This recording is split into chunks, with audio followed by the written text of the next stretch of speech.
Hello students, today in this video we will learn about morphology and microorganisms. Morphology of microorganisms. So let's begin. Let's start with introduction.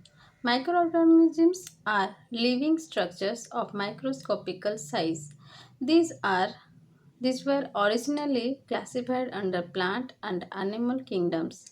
This classification proved unsatisfactory, therefore, a three kingdom protista was formed. So, let's know about the protista.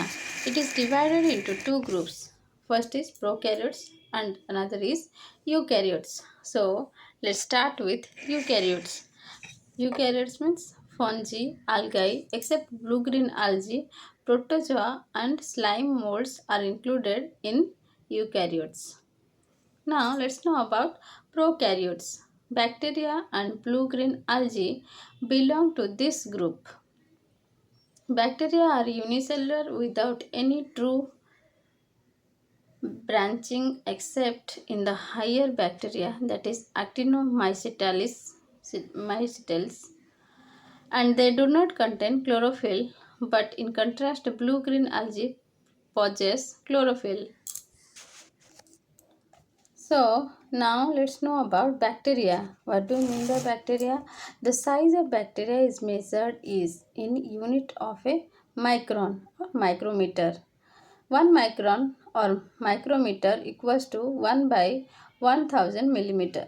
1 millimicron or nanometer equals to 1 by 1000 micrometer or 1 millionth of the millimeter. 1 angstrom unit, that is A to the power 0, equals to, it symbolizes as A is equals A above 0 equals to 1 by 10 nanometer, Nm, in short Nm. Bacteria of medical importance measures 2 to 5 micron into 0.2 to 1.5 micrometer. The resolution power of an unaided eye is about 200 microns. Bacteria being much smaller than the resolution limit can be visualized only under magnification.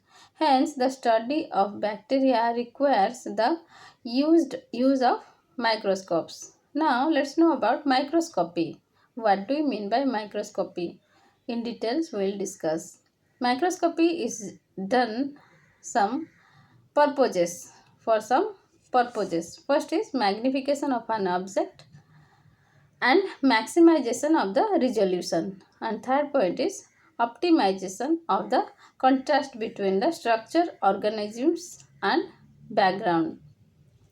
There are some types of microscope are being employed for the study of bacteria. First is optical or light microscope. The light microscope contains a light source and the compound lens system. The lens system consists of a number of object lenses in conjugation with a fixed, that is, ocular lens. Light microscopes are equipped with objective lenses or of low power, that is X10. High power means X40 and oil immersion means X100, which will result in final magnification in conjugation with the ocular lens, that is X100, X400, X1000 respectively. Besides magnification, the resolving power is another essential component of microscopy. Resolving power is the ability of the lens system to distinguish two objects as separated rather than one. Revolving power is dependent on the wavelength of the light used to illuminate the object and numerical aperture of the microscope. Numerical aperture is defined as a light gathering the power of microscope. Resolution power can be optimized through proper use of the condenser, which focus light into the plane of the object. The commonly used condensers can produce a numerical aperture of 1.25. Resolution power can be further increased by adjusting the medium through which light passes between the object and objective lens. Special oils, termed immersion oils, have a refractive index similar to glass, but use of these oils permit more light to be incorporated in the image, resulting in improving the resolution power. Visualization of bacteria generally require the use of immersion oil with X100 objective. This combination results in the resolution of bacteria approximately 0.2 microns. However, X40 objective is used for examination of wet preparations, example hanging drop, stool for ova and cyst. Now let's know about phase contrast microscope. Phase contrast microscope improves the contrast and makes evident the internal structures of cells which differ in the thickness of refractive index. The different parts of a cell and its surrounding medium have got different refractive indexes. When rays of light are passed through an object, they emerge in different phases depending on the differences of the refractive indices between the object and its surrounding medium. A special optical system, that is special condenser and objective lens, converts difference in the phase into difference in intensity of light, producing light and dark contrast in the image. A light microscope can be converted into phase contrast microscope by using a special condenser and objective lens. Now let's know about dark field microscope or dark ground microscope. So reflect here what happens. Reflected light is used instead of the transmitted light used in the light microscope. A dark field condenser with a cellular stop is fitted with a light microscope. This condenser lens system is arranged in such a way that no light reaches the eye unless reflected from the object. The object or bacterium appears self-luminous against a dark background. The contrast gives an illusion of increased resolution so that extremely slender organisms such as spirochetes are not visible under the ordinary microscope can be used under the dark field microscope. Now let's know about interference microscope.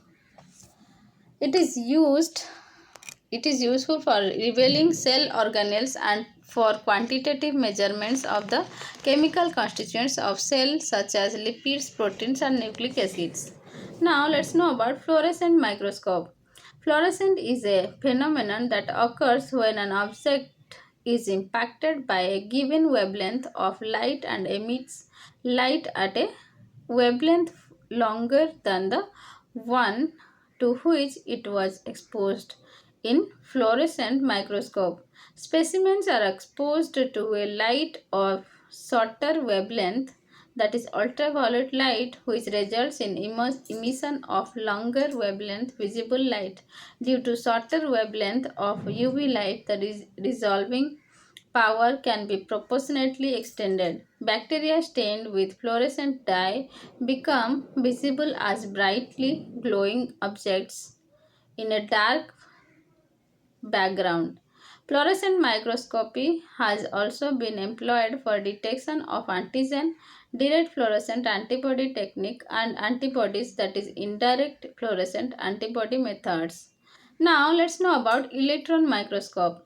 A beam of electrons is employed instead of the beam of light used in optical microscope. The electron beam is focused by cellular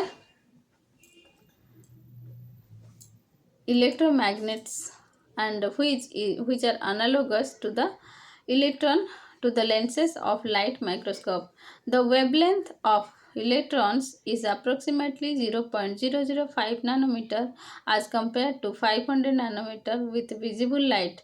The resolving power of any microscope is directly related to the wavelength. Thus, the resolving power of the electron microscopes should be theoretically 1 lakh times that of light microscopes, but in practice it is about 0.1 nanometer. Shadow casting is an important technique in electron microscopy. This is achieved by depositing a thin layer of metal on the object. Such metal coated object held in the patch of the beam scattered the electrons and produces an image which is focused on a fluorescent viewing screen. Another technique in studying the fine structure of the object is negative stains with tungstic acid. The scanning electron microscope is a recent development which provides a higher resolution and three-dimensional image of the object. Although substantial increase in resolution power of electron microscope has led to significant discoveries, a major disadvantage is the inability to examine living cells. A method introduced to overcome this disadvantage is freezing. This method involves rapid cooling of specimens by deep freezing in liquid gas and subsequent formation of platinum replicas of the material. Since such frozen cells may remain viable, it enables the study of cellular ultrastructure as it appears in the living state. Now let's know about study of bacteria. First is on-stand preparation, that is wet preparation. On-stand preparations are examined mainly for bacterial motility. Example, hanging drop preparation and for demonstration of spirochetes, and that is example dark ground microscopy. Second is stained preparations. Structural detail of bacteria cannot be seen under light microscope due to lack of contrast. Hence, it is necessary to use staining method to produce color contrast. Smear made from bacterial culture or specimen is first dried and then fixed with the heat by flaming the slides from underneath. Heat kills and fixes the bacteria on slide due to coagulation of bacterial proteins. The fixed smear is stained by appropriate staining technique. Now let's know about common staining technique. Here first is simple stain. Basic dyes such as methylene blue or basic fuchsin are used as simple stains but impart the same color to all the bacteria in a smear. Let's know about negative stain. Negative staining. Bacteria are mixed with dyes such as India ink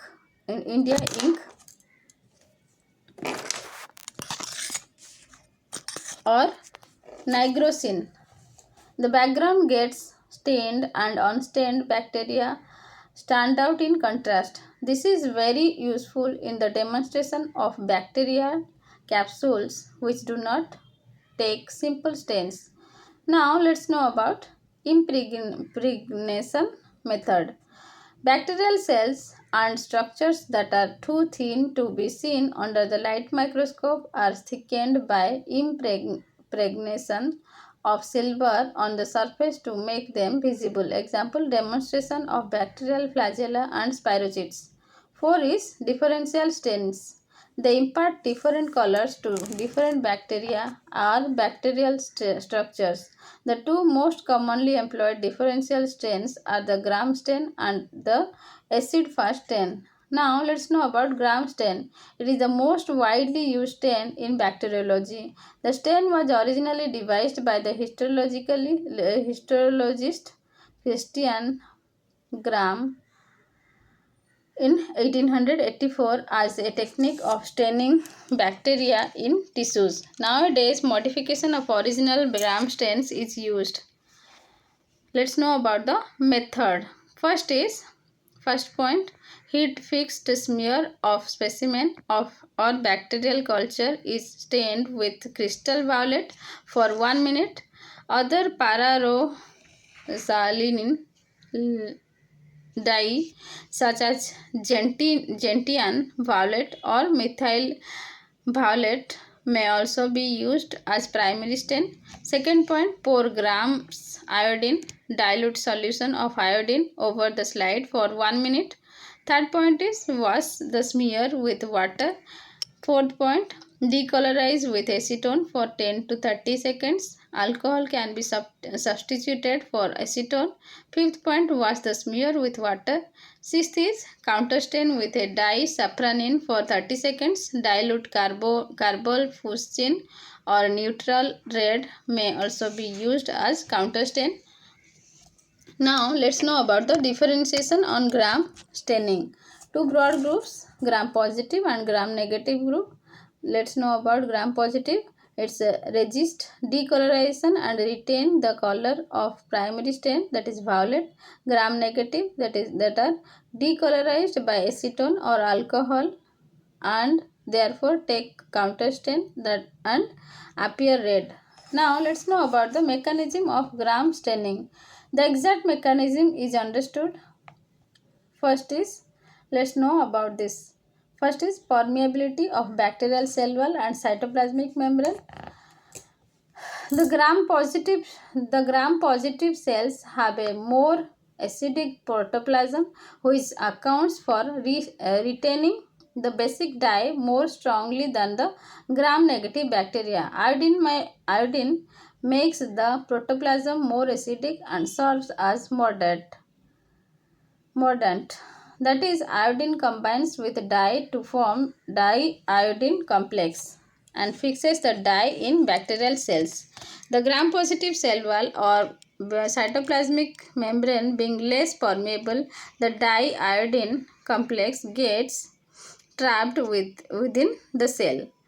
The gram-negative cell wall has increased permeability to acetone or alcohol, permitting the outflow of complex during decolorization. This is not all or non-phenomenon. The gram-positive cells may be decolorized by prolonged treatment with acetone or alcohol. The contrast inadequate decolorization may cause cells to appear gram-positive. Second point, that is integrity of cell wall. The integrity of the cell wall is essential for a positive stain. The gram-positive bacteria become gram-negative when cell wall is damaged. Now let's know about acid-fast stain. The acid-fast stain was discovered by Ehrlich and subsequently modified by Zell and Nelson. Staining of mycobacteria is done by this technique. Now let's know about the method. The carbol fuchsin stain is poured on a slide containing fixed smear. Gentle heat is applied to underside of the slide by means of a spirit flame until the stain just commences to steam. The carbol fuchsin is left on the slide for 5 to 10 minutes with intermittent heating during that period. Care must be taken to ensure that the stain does not dry out. To counteract drying, more solution of stain is added to the slide and the slide reheated. Heating of the stain is required for the penetration of the dye into the cell wall. Second point, wash it in the tap water. Third point, the stained smear is decolorized with 20% sulfuric acid and washed with water. This step should be repeated till the pink or red color stops coming out.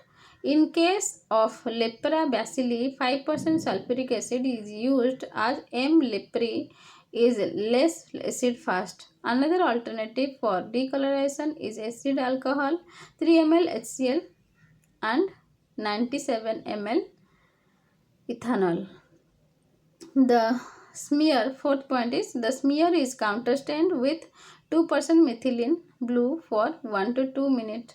Malachite green can also be used as counterstain instead of methylene blue. Fifth point, wash with water and air dry. Now let's know about microscopic examination of smear. Acid fast bacilli appear red in color of carbolfusin, in blue when color of methylene blue. Background of pus cells and epithelial cells. Now let's know about principle. Acid fastness is due to high content of lipids, fatty acids and higher alcohols found in the cell wall of Mycobacterium. Mycolic acid, that is a wax, acid fast in the free state is found in all acid fast bacteria. Besides lipid contains, acid fastness depends also on the integrity of the cell wall. Now let's know about the morphology of bacteria. Depending on their shape, bacteria are classified into several types. Cocci. First is cocci. From coccus, meaning berry, these are oval or spherical cells. These cocci may be arranged in pairs, diplococci. Pairs means diplococci. Chains, streptococci. Clusters, that is staphylococci, and groups of 4 means tetrads and 8 means sarcina. Next point, bacilli. Bacillus means rod. These are rod shaped cells. Some of these bacilli may be having peculiar arrangement or shape, like bacilli. Bacilli means length of bacteria is approximately same as its width. Example, Brucella. Streptobacilli. Here these bacilli are arranged in chains. Example, Streptobacillus. Chinese letter or cuneiform pattern arranged at angles to each other, that is Cornybacterium. Comma-shaped bacteria, that is comma-shaped curved appearance, that is Vibrio. Spirilla, that is rigid spiral forms, example Spirillum. Spirochetes, from spira meaning coil, cheats meaning hair. These are slender flexus spiral forms, example Treponema. Fourth is actinomycetes, from acids, actis means ray, myces means fungus. These are branching filamentous bacteria resembling fungi. They have a rigid cell wall. Fifth is mycoplasmas. These bacteria are cell wall deficient and hence do not possess a stable shape. They may occur as round or oval bodies and as interacting filaments. They are very small in size, 50 to 300 nanometer in diameter. They can reproduce in cell-free medium. Sixth is Rickettsia and Chlamydia. These are very small obligate parasites due to their inability to grow outside living cells. They were previously considered as viruses. Now they are classified as bacteria because a typical bacterial cell wall possession of various bacterial enzymes and structural similarities with bacteria. Okay, now finished from bacterial anatomy. We will discuss in next video. Thank you.